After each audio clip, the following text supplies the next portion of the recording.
Hello friends, so welcome back to another informative video of analog electronics. So today in this video I'm gonna talk about the PN junction diode. So what is PN junction diode and what are the purpose of using the PN junction diode? So the basic concept about this I'm gonna talk in this video. So let's start the video without wasting much time. So a PN junction diode is a basic semiconductor device that controls the flow of electric current in a circuit. So basically the diode is used to control the flow of electric current in a circuit.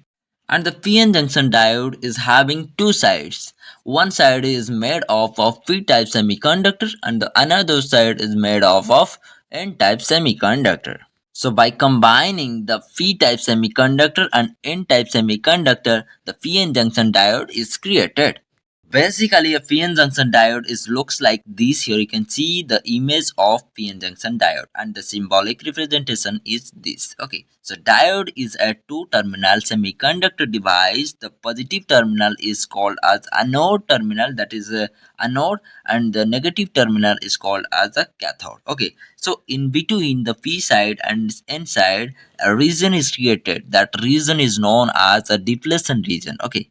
So in the next video, I'm gonna talk about the deflation region. So what is a deflation region in the basic manner? I'm gonna talk in the next video. So see you in the next video. Thanks for watching this video.